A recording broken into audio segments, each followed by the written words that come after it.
First ever factory outlet, Chandanagar, Mukunda Jewelers. Opening soon. No making charges.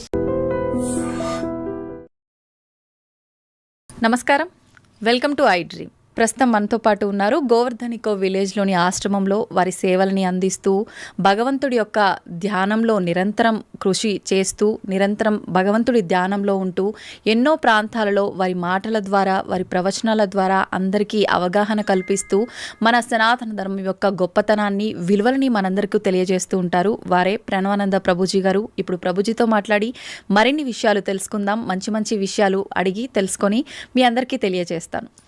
Hare Krishna Prabhuji. నమస్కారం అండి. హరే కృష్ణ ప్రభుజీ. ఈ మధ్య కాలంలో ఒకప్పటి కాలంలో కన్నా ప్రస్తుతం సనాతన ధర్మం అనే మాట ఎక్కువగా వినిపిస్తోంది. నిజంగా ఈ సనాతన ధర్మ పరిరక్షణ బాధ్యత ఎవరిది ప్రభుజీ? మీది, నాది, అందరిది. ఎవరైతే హిందువులు సనాతన ధర్మానికి చెందినవారు అని అనుకుంటున్నామో, ఎందుకంటే ధర్మో రక్షతి రక్షిత అని అన్నారు. మనం ధర్మాన్ని రక్షిస్తే ఆ ధర్మం మనకి రక్షిస్తుంది అని. ఇప్పుడు మీకు ఒక విషయం చెప్తాను.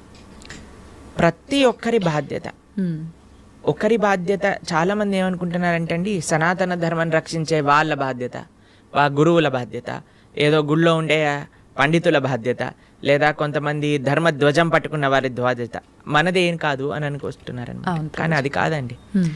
ఎవరైతే ధర్మాన్ని అనుసరిస్తున్నారో వాళ్ళందరి బాధ్యత ధర్మాన్ని కాపాడుకోవటం.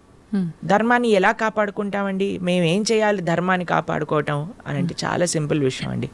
ధర్మాన్ని ఆచరించటమే ధర్మాన్ని కాపాడుకోవటం అనేది. మనం కానీ ధర్మాన్ని చక్కగా పెద్దల నుంచి తెలుసుకొని, గురువుల దగ్గర నుంచి తెలుసుకొని ఆచరించామనుకోండి, ధర్మం కాపాడబడుతుంది. ఇంకొక విషయం, అన్నిటికంటే ముఖ్యమైన విషయం, ఈ ధర్మాన్ని ఈ ప్రస్తుత సమాజంలో కాపాడాలి అని అంటే, ఒకటి ఆచరించటం, రెండు భావితరాలు పిల్లలకి చెప్పటం ఏంటి ధర్మం ఏంటి అని. ఒక ఆయనని మేము అడిగాం, అయ్యా దసరా పండుగ ఏం చేస్తారు అని అంటే, ఏముందండి పులిహోర తింటాము, దసరా స్పెషల్ సినిమా చూస్తాము అంతే. ఇంకా పండగ ఏంటి, అసలు పండగ ఎందుకు జరుపుకుంటారు, ఏం చేయాలి ఆ రోజు, ఏం తెలియదండి. కరెక్ట్. కాబట్టి మనం ఎప్పుడైతే అవి తెలుసుకుంటామో, తెలుసుకొని పిల్లలకి చెప్తాము.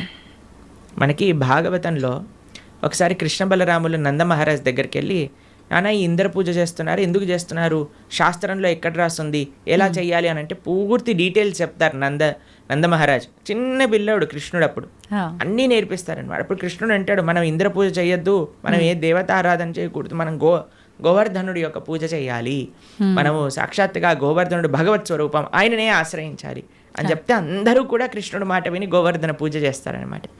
కాబట్టి ధర్మాన్ని కాపాడాలి, సనాతన ధర్మము, హైందవ సనాతన ధర్మాన్ని రక్షించాలి అని అంటే మనం ప్రాక్టీస్ చేయటం ఒకటైతే, పిల్లలకి నేర్పించటం మరొకటి.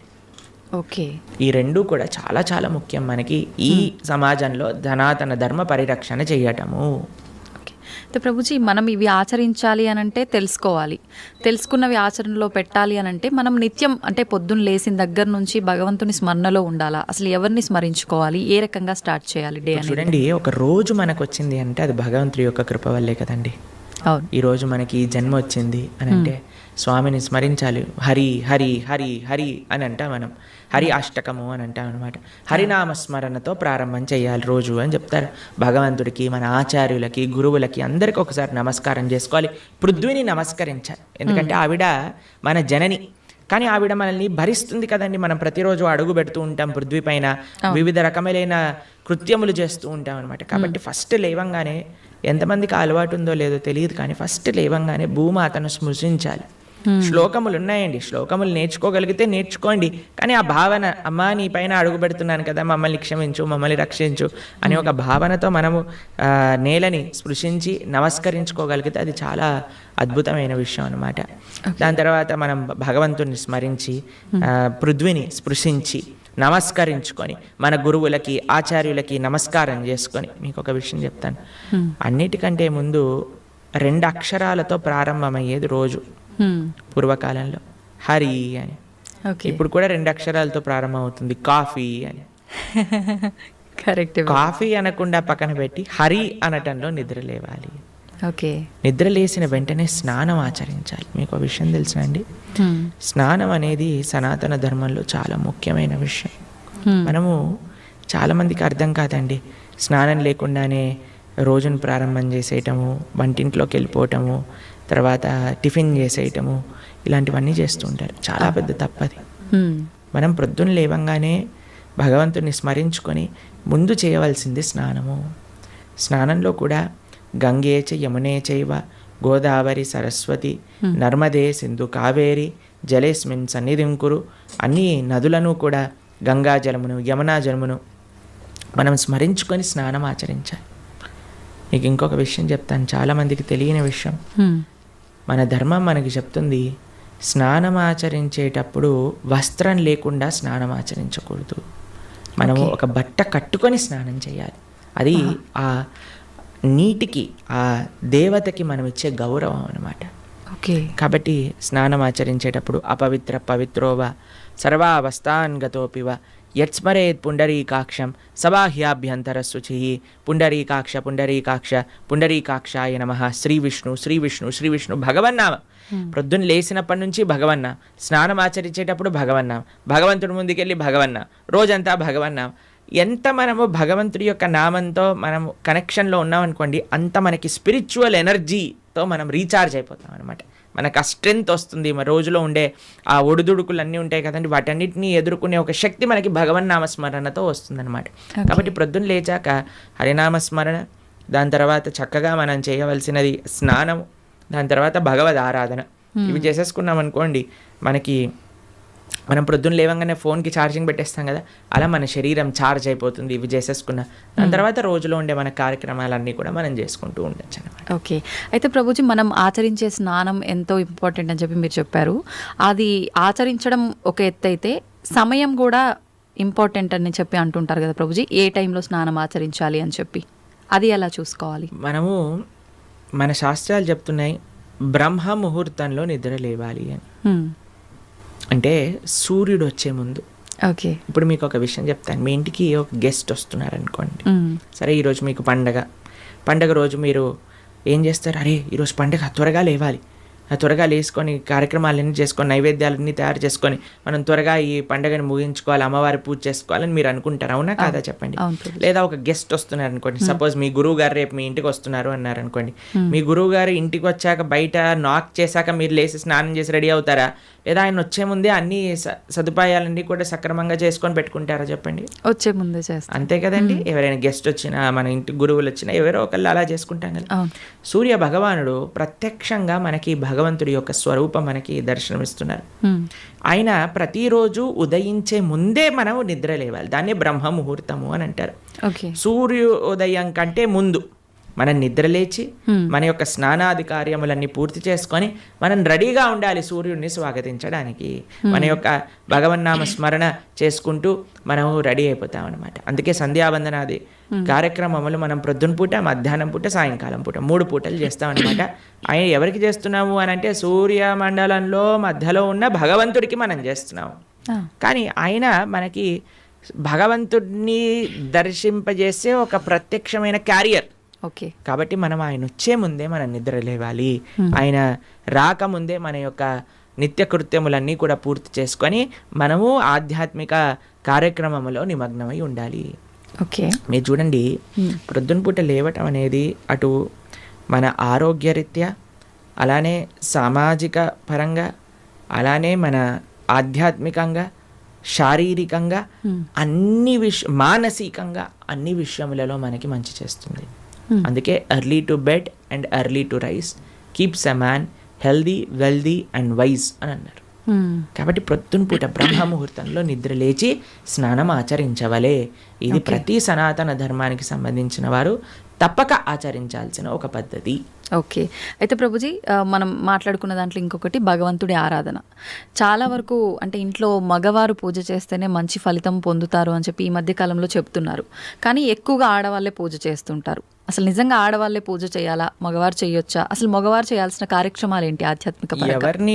ఎవరెవరు ఉద్ధరింపబడాలి అని అనుకుంటారో, ఎవరెవరికి భగవంతు అనుగ్రహం కావాలనుకుంటున్నారో వాళ్ళు చేయాలండి. మీకు ఒక విషయం చెప్తాను.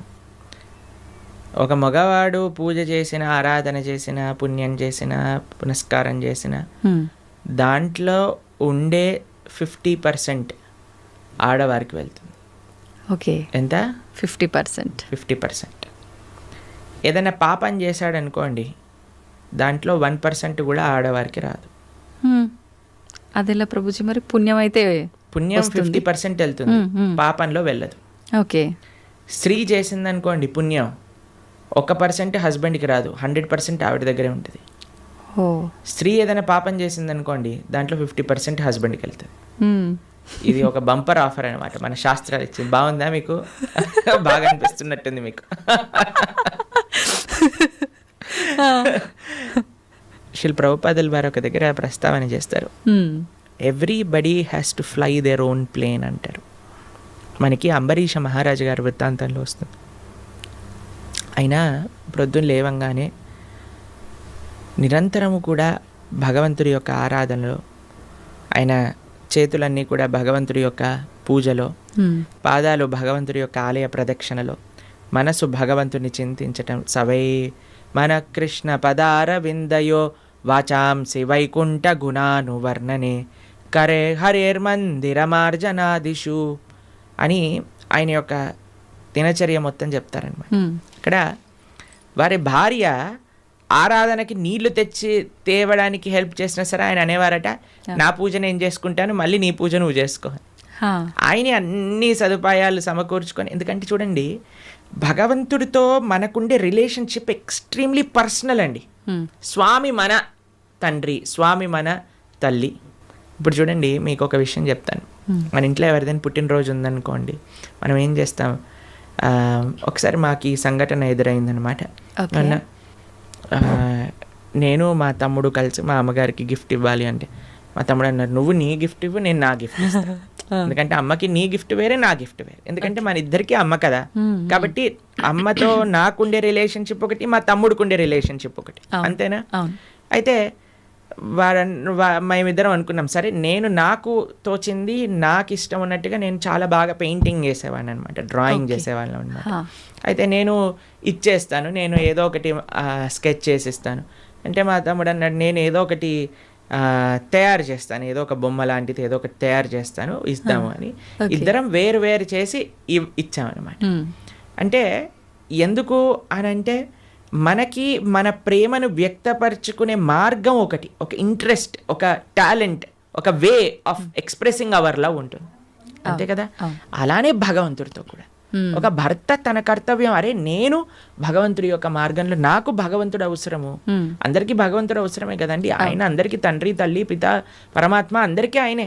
కాబట్టి మనం ఎలా ఆలోచించాలి అని అంటే, ఒక హస్బెండ్ తన ఆరాధన తాను చేసుకోవాలి, ఒక వైఫ్ తన ఆరాధనలోకి సంబంధించిన విషయములని సమకూరుస్తుంది, వంట చేసిస్తుంది, పూలమాలలు కట్టిస్తుంది. దాని తర్వాత వారి హస్బెండ్ వెళ్ళిపోయాక వైఫ్ తన ఆరాధన తాను చేసుకుంటుంది, పిల్లలు వచ్చి దండం పెట్టుకుంటారు, ఏదో అమ్మ నాన్నలకి ఇద్దరికి హెల్ప్ చేస్తారు, అందరు కలిసి ఆరాధన ఒకటి ఉంటుంది, ఒక్కొక్కళ్ళు కలిపి ఆరాధన ఉంటుంది అనమాట. కాబట్టి ఏదో స్త్రీలు చేస్తే ఇల్లంతా బాగైపోతుంది అనే భ్రమలో నుంచి బయటపడండి, మీకు 1% పుణ్యం రాదు. కాబట్టి జాగ్రత్తగా మీ పూజ మీరు చేసుకోండి, మీరు బాగుపడాలి అని అనుకుంటే. కాబట్టి పురుషులు తప్పకుండా ఆరాధన చేయాలి. పురుషులు ఆరాధన చేస్తున్నారు కదండి, స్త్రీలు వదిలేయకూడదు. పురుషుడు ఆరాధన పురుషుడికి, స్త్రీ ఆరాధన స్త్రీ, పిల్లల ఆరాధన పిల్లలకి, అందరికి. ఇప్పుడు చూడండి, ఇంటి పెద్ద తింటే మిగతా వాళ్ళందరికీ కడుపు నిండిపోతుందా? లేదు, ఎవరికి వాళ్ళు తినాల్సిందే, అంతే కదండి. మీరు అంటారు కదా, అయ్యా మీరు తినండి, అయ్యా మేము పర్వాలేదు, మీరు తింటే మాకు తిన్నట్టే అని అంటారా? లేదా మీ హస్బెండ్ వచ్చి, అమ్మ నువ్వు తినేసేయి, నాకేం పర్వాలేదు, నువ్వు తింటే నేను తిన్నట్టే అంటారా? కాదు కదా. ఎవరెవరికి శక్తి కావాలంటే వారు వారు భోజనం చేయాలి. అలానే మనం కూడా, మనకి శక్తి కావాలి, మనకి భగవంతుడి యొక్క కృప కావాలి అంటే మనం భోజనం చేస్తే ఎలా అయితే మనకి శక్తి వస్తుందో, మనము ఆరాధన చేసుకుంటే అలా మనకి భగవంతుడి యొక్క కృప అనేది లభిస్తుంది.